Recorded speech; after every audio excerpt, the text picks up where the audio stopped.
This channel does not promote any violent, harmful, or illegal activities. All content provided by this channel is meant for an educational purpose only.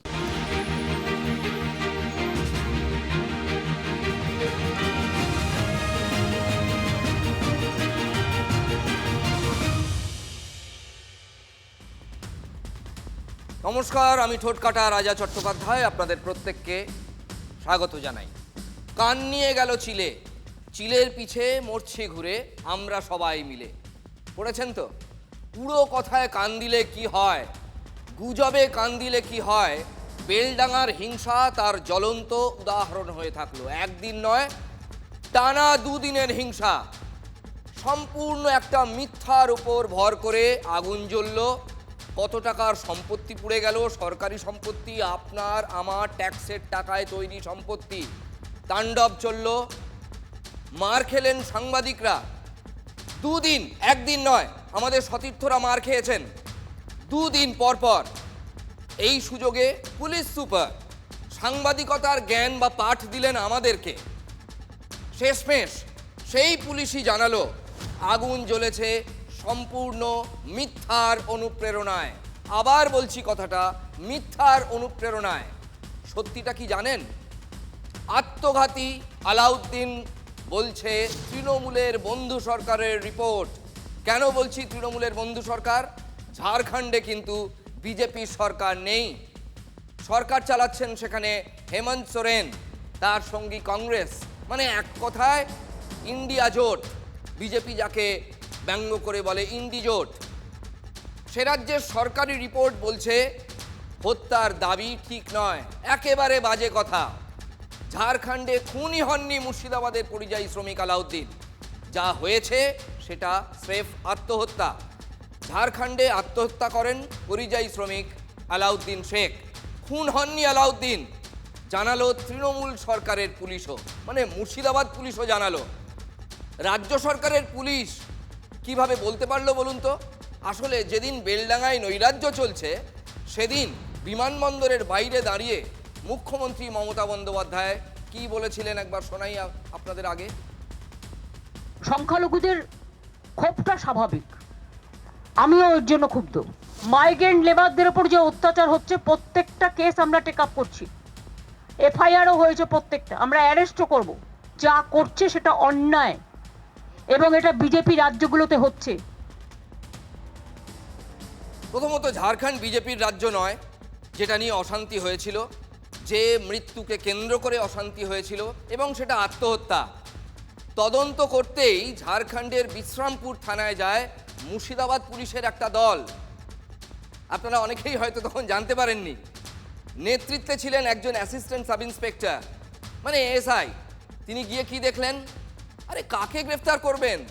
তিনি কাকে গ্রেফতার করবেন? সেখানে তো কোনো অভিযুক্তই নেই। শুধু ময়না তদন্তের রিপোর্ট নয়, ঝাড়খণ্ডে কর্মরত বাঙালি পরিযায়ী শ্রমিকরাই, মানে আপনার আমার ঘরের ছেলে যারা, তারাই বলেছেন যা রটেছে সবটা ভুল। শোনাবো প্রত্যেকটা কথা, শুনলেই বুঝতে পারবেন যে কান এখনো কানের জায়গাতেই আছে, চিল কান নিয়ে পালায়নি। জানেন তো, আমরা ছোটবেলায় মজা করে অনেক সময় বলতাম যে একটা যখন রাস্তায় দেখবেন অনেক সময় এমন ঘটনা ঘটে, কি হয়েছে বলে 20 জন এসে দাঁড়িয়ে যায়, তখন কিন্তু সেখানে একটা বিপদ সিগন্যাল পাই, যে বিপদটা ঘটেছে তার থেকেও বড় বিপদ ঘটতে পারে। তার কারণ যখনই আমরা অনেক সময় চালু কথায় বলি তাড়ু পাবলিক সবাই মিলে এক জায়গায় এসে হইচই শুরু করে দিয়েছে, তখন বুদ্ধি এখান থেকে নেমে হাঁটুতে চলে যায়। এক্ষেত্রেও ঠিক তাই হয়েছিল।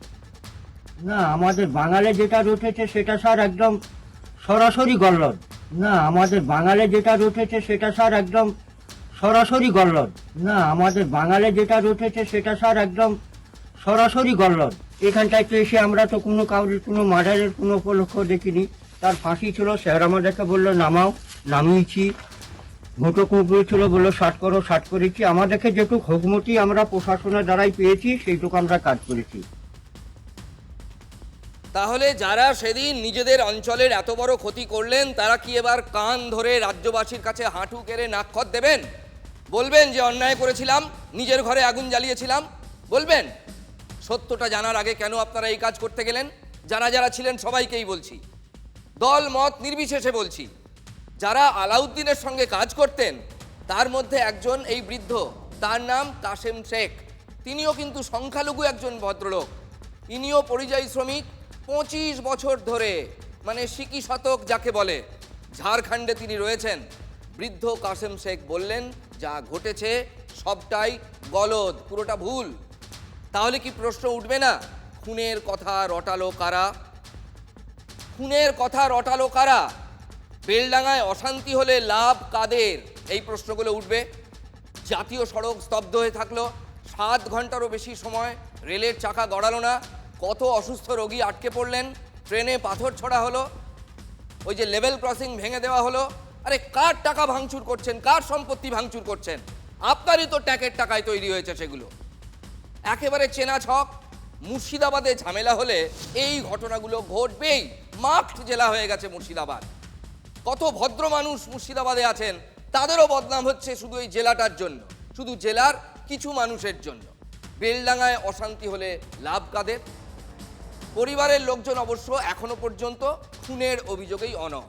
দেখুন, যারা পরিজনকে হারিয়েছেন, প্রিয়জনকে হারিয়েছেন, তারা যদি মৃত্যুর কারণ বুঝতে না পারেন, অনেক সময় তো বোঝা যায় না, প্রাথমিকভাবে বোঝা যায় না। অনেক সময় সবল সুস্থ মানুষও আত্মহত্যা করে, সাইকোলজিক্যাল ট্রেটসগুলো বোঝা যায় না। তাদের আবেগকে আমরা অস্বীকার করছি না, কিন্তু তাদের আবেগকে আমরা খাটো করছি না। কিন্তু ময়নাতদন্তের রিপোর্ট, প্রত্যক্ষদর্শীদের বয়ানের গুরুত্ব, এইগুলো মামলার ক্ষেত্রে শিরোধার্য। আইনি লড়াইয়ে ইমোশন কোনো কাজে আসে না। জজ সাহেবরা ইমোশন দেখেন না। বিশেষ করে প্রত্যক্ষদর্শীরা কেউ ঝাড়খণ্ডের বাসিন্দা নন, তারা কর্মসূত্রে ঝাড়খণ্ডে গেছেন, কিন্তু তারা আদতে বাঙালি, তারা আলাউদ্দিনের মতোই বাঙালি। তারা বলছেন যে দেহে মারধরের জাস্ট কোনো চিহ্নই ছিল না। বাড়িতে অশান্তি থাকলে তো সুসাইড করবে, অশান্তি তো নাই তো সুসাইড করবে কেন? ওকে চক্কর করে মেরে দেওয়া হয়েছে, ওটা বাস্তব কথা, এখন থেকে তো একই কথা এসছে। আমার ছেলেকে আমরা দেখছি তো সে মেরে ঝুলিয়ে দিয়েছে, বিপুল না ছিল, পিঠের দাগ ছিল, ওখানে মারের দাগ ছিল। না না স্যার, ওকে আমি নিজের হাতে, আমাকে স্যার বলেছে এটা দেখো, আমি দেখেছি। আর এই পায়ে পুরনো একটা ফোড়ার দাগ ছিল, আর এই নিচেটাও আবার একটা কাটার দাগ ছিল। সেটা কি নতুন না পুরনো? পুরনো, বহুত পুরনো। না, মারের কোনো আমরা পাথর পাইনি, না পাইনি, ব্লাড ফ্লাড কোনো জিনিস না। সেরে পর জবানটা বেরিয়ে গিয়েছিল। আমরা খেয়াল করেছি আরও একটা ভুয়ো দাবি প্রথম দিন থেকেই ছড়িয়ে দেওয়া হয়েছিল, একেবারে ইচ্ছাকৃত রটনা। কেউ বা কারা রটিয়ে দিয়েছিল এই দেহটা নাকি বসা অবস্থায় উদ্ধার করা হয়েছে, মানে একটা সিটিং পজিশনে বা সিটেড পজিশনে বসা অবস্থায়। আজও পরিবারের লোক প্রশ্ন তুলছেন যে বসে বসে কেউ গলায় দড়ি দেয় কিভাবে, সেটা কি সম্ভব? সত্যিটা কি জানেন? সত্যিটা জানিয়েছেন ঝাড়খণ্ডের বাঙালি পরিযায়ী শ্রমিকরাই। শুনুন। আমার ছেলে আত্মহত্যা নিজে করেনি, আত্মহত্যা মানুষে করেছে, তাই এখনো কিছুদিন তদন্ত করতে বলতে হবে সরকারকে। আমার জামাই কোনদিনই আত্মহত্যা করার লোক নয়, আমার সোনার মতন জামাই। আমার এক করে সোনার ওজন করা হবে, আর এক করে আমার জামাইয়ের ওজন করা হবে। আত্মহত্যা কারা করে? আত্মহত্যা করলে তো সে যদি গলায় দড়িয়ে দেয়, নিজে থেকে দেয়, সে তো তাহলে ঝুলন্ত অবস্থায় থাকবে, আর বসে বসে তোকে গলা দড়ি দিয়ে মরবে না। আর ফাঁসি ছিল, স্যার আমাদেরকে বললো নামাও, নামিয়েছি। ভোটো কুকুর ছিল, বললো শার্ট করো, শার্ট করি। আরও আশ্চর্যের কি বলুন তো, ভিন রাজ্যে বাংলার পরিযায়ী শ্রমিকরা নাকি কাজই করতে পারছেন না, এক নাগাড়ে অভিযোগ করে চলেছে তৃণমূল কংগ্রেস। তাহলে ছেলেগুলো আছে কোথায়? এই যে লক্ষ লক্ষ শ্রমিক গেছে, তারা ফিরে এলো কোথায়? তারা তো সেখানেই আছে। একটা দুটো টুকটাক ঘটনা ঘটেছে, বা হয়তো 2-10টা হয়েছে। রাজ্য সরকার পরিযায়ী শ্রমিকদের জন্য প্রকল্প পর্যন্ত চালু করে দিয়েছে। ঝাড়খণ্ডে কর্মরত বাঙালি পরিযায়ী শ্রমিকরা বললেন ঠিক উল্টো কথা। তারা বলছেন স্থানীয় মানুষও ভালো, প্রশাসনও ভালো। তাহলে খারাপটা কে? প্রশাসনের ব্যবহার, মানুষের ব্যবহার, কিন্তু প্রশাসনের ব্যবহারটা কিন্তু অপূর্ব। না, আমরা এত ভালো ব্যবহার কোনো জায়গায় প্রশাসনের পাই। এখানকার কোনো মানুষ কোনো দিনের তোরে কোনো চায়ের দোকানে বসে আছি, হয়তো গ্রামে আছি, কোনো মানুষ কোনো কথাবার্তা ওইসব বিষয় নিয়ে বলে না। না থাকতো স্যার, তবে এই লাশ আমরা পোষাতে পারতাম না, তো এখানে আমরা খেতেও খেতে পারতাম না। শুধু দর্শক, এবার আপনারাই বলুন, কথাগুলো শোনালাম আপনাদেরকে, তাহলে তৃণমূলের থিওরিটার কি হবে বলুন তো? অন্তত ঝাড়খণ্ডের ক্ষেত্রে যে ওই থিওরি খাটছে না, তৃণমূলের দাবি নস্যাৎ করে দিল তৃণমূল সরকারের পুলিশই। আচ্ছা, এই ভিডিও তো মুর্শিদাবাদের পুলিশই রেকর্ড করেছে, তাই না?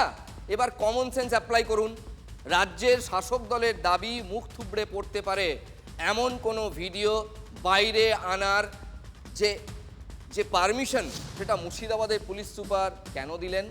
গতকাল রাতে সাংবাদিকদের হোয়াটসঅ্যাপ গ্রুপে মুর্শিদাবাদ পুলিশ এই ভিডিওগুলো শেয়ার করেছে পাবলিক করার জন্যই। তার মানে পুলিশের একটা পরিকল্পনা নিশ্চয়ই ছিল। তাহলে দিন কয়েক আগে নদিয়ার সভায়, ধুবুলিয়ার সভায় পুলিশের অনুমতি পেয়ে সভা করতে পেরেছিলেন শুভেন্দু অধিকারী, এবং তাৎপর্যপূর্ণভাবে বিরোধী দলনেতা মন্তব্য করেছিলেন কি শুনুন, যে পুলিশও পাল্টে যাচ্ছে। শুনুন তিনি কি বলেছিলেন। শুধু পরিবর্তন জনগণের মধ্যে হয়নি, পুলিশ এবং প্রশাসনের মধ্যেও পরিবর্তন এসেছে। তাই আজকে আমি এখানে হাইকোর্ট ছাড়া অনুমতি নিয়েই সভা করছি বা সভার অনুমতি পেয়েছি। নদিয়ার পুলিশকে নিয়ে এই মন্তব্য করেছিলেন সেদিন বিরোধী দলনেতা। পাশের জেলা নিয়েও কি বিরোধী দলনেতা শুভেন্দু অধিকারী ঠিক একই কথা বলবেন? মিথ্যার অনুপ্রেরণায় যে আগুন জ্বলল তা নিয়ে কিন্তু শাসককে বিদ্ধে ছাড়ছেন না বিরোধীরা, বিদ্ধে তারা ছাড়ছেন না। আবার এনআইএ চেয়েছেন বিরোধী দলনেতা। এনআইএ চাই। কিছু কিছু মানুষ মনে করছে যেটা বাংলাদেশ বানিয়ে দেব, আর সরকার, প্রশাসন, দল ভোটের স্বার্থে এদের সমর্থন করছে। আগত যে বাঙালিদের ওপর হেনস্থা হচ্ছে, মারধর হচ্ছে, পিটিয়ে মেরে ফেলা হচ্ছে, জুয়েল রানা তো মিথ্যা নয়। ইচ্ছে করে পুরোটা করা হয়েছে। মুর্শিদাবাদ জেলার হিন্দুদেরকে, মাইনরিটি হিন্দুরা ওখানে, তাদেরকে ভয় দেখানোর জন্য এটা পুরো প্ল্যানফুলি করা। প্রমাণ হয়েছে কারা এগুলো করেছে, তারা অ্যারেস্ট হয়েছে। সেখানে কংগ্রেসেরও আছে, মিমেরও আছে, অনেক আছে এরকম যারা এই মুর্শিদাবাদ জেলাটাকে অশান্ত করতে চাইছে। রিউমার ছড়িয়ে উৎপাত তৈরি করে নিজের শক্তি পরীক্ষা, শক্তি প্রদর্শনের চেষ্টা চলছে। আমরা কি করতে পারি দেখো। সমাধানের রাস্তায় একবারও কিন্তু পশ্চিমবঙ্গের সরকার এবং খোদ মুখ্যমন্ত্রী কখনো এগোলো না। তিনি এটাকে নিয়ে রাজনীতি করতে শুরু করলেন। ওখানে আজকে জুম্মাবার ভিড় তো হবেই, কিছু করার নাই, আবোল তাবোল বলে। এক্ষুনি দেখালাম একটা মিথ্যের ঠেলায়, একটা গুজবের ঠেলায় বেলডাঙায় কিভাবে আগুন জ্বলেছিল। এসআইআরেও নাকি মিথ্যের চাষ হচ্ছে, মানুষকে ভুল বুঝিয়ে বিভ্রান্ত করে খেপিয়ে তোলা হচ্ছে, তৃণমূল খেপিয়ে তুলছে। এটা আমরা বলছি না, খোলাখুলি অভিযোগ করছেন তৃণমূলেরই নেতা, একেবারে হাটে হাড়ি ভেঙে দেওয়ার স্টাইলে। মালদার রতুয়ার ঘটনাটা দেখুন একবার। মানুষকে উল্টাপাল্টা বুঝিয়ে যে এত লেট কেন হচ্ছে, চলো সবাই মিলে ভিতরে ঢুকে ভাঙচুর করি। ভাঙচুর চালাও, সব লন্ডভন্ড করে দাও। শুনানি কেন্দ্রে সাধারণ মানুষকে এভাবেই নাকি উস্কানি দিচ্ছিলেন তৃণমূল নেতা।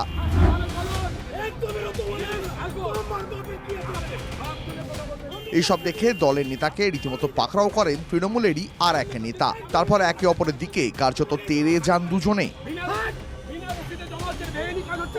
মালদার রতুয়ায় শাসক দলের দুই নেতাকে সামলাতে গিয়ে শীতের সকালে ঘাম ছোটে পুলিশের। এখানে মানুষকে ভুল বুঝাচ্ছিল, বিভ্রান্ত করার চেষ্টা করাচ্ছিল, যেখানে লেট কেন হচ্ছে, আমরা চলো সবাই মিলে ঢুকে গিয়ে ওখানে ভাঙচুরটা করি। মানুষ উত্তেজিত করে দিয়েছিল, অনেকটা লোক ভিতরে ঢুকে গেছে। গোলমালের কেন্দ্রে রতুয়া 1 নম্বর ব্লক। যে তৃণমূল নেতা এভাবে উজিয়ে এসে লোক খেপালেন, তিনি আবার পাশের ব্লকের পঞ্চায়েত সমিতির সভাপতি। নিজের এলাকা ছেড়ে কেন রতুয়া 1-এ? তৃণমূল নেতার মুখে তখন অন্য প্রসঙ্গ। আমি চিন্তিত, বিচলিত কিছু নয়। এখন নতুন নতুন কিছু নেতা যদি রাতারাতি তৈরি হয়, তাদেরকে আমি কি বলবো? হেনস্থা, হয়রানি যে ম্যানমেড, মানে তৃণমূল মেড, তা তো স্পষ্ট রতুয়ায় তেড়ে ফুঁড়ে নেমেছে বিরোধীরা। এবার মাইক্রো অবজারভারের গায়ে হাত তুলতেও আর বাকি রাখছে না যারা করছে এই সব কাজ। ফারাক্কার পর দক্ষিণ দিনাজপুরের কুমারগঞ্জে এই ছবি দেখলে আপনি চমকে উঠবেন। আক্রান্ত মাইক্রো অবজারভার, সপাটে চর মাইক্রো অবজারভারকে, একজন সরকারি অফিসারকে সপাটে চর শুনানি কেন্দ্রেই। পুলিশের সামনেই হামলার অভিযোগ। তৃণমূলের বিরুদ্ধে হামলার অভিযোগ তুলে সোশ্যাল মিডিয়ায় সরব হয়েছেন সুকান্ত মজুমদার।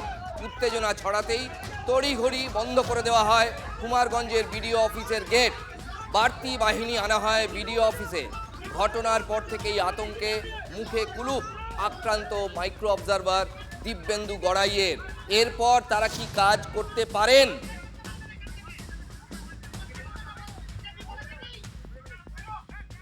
সন্ধ্যাবেলা হঠাৎ চিৎকার চেঁচামেচি শুনে এগিয়ে যাই, গিয়ে দেখি ওখানে তৃণমূলের যত হারমাত বাহিনী তারা এখানকার যে মাইক্রো অবজারভার তাকে ধরে বেধড়ক মারছে। তার মুখে মাথায় কিল ঘুষি মারে এবং তিনি অসুস্থ হয়ে পড়েন। বিডিও অফিসে খবর যায়, বিডিও অফিস থানায় খবর দেয়, র্যাব এসে ওনাকে ওখান থেকে উদ্ধার করে বিডিও অফিসের ভিতরে নিয়ে যায়। এইটা একদম সুপরিকল্পিত তৃণমূলের একটা ছক, যাতে এসআইআরটাকে বানচাল করা যায়। এরকম তৃণমূল কংগ্রেসের কর্মী সমর্থকরা কোনো কিছুই করেনি।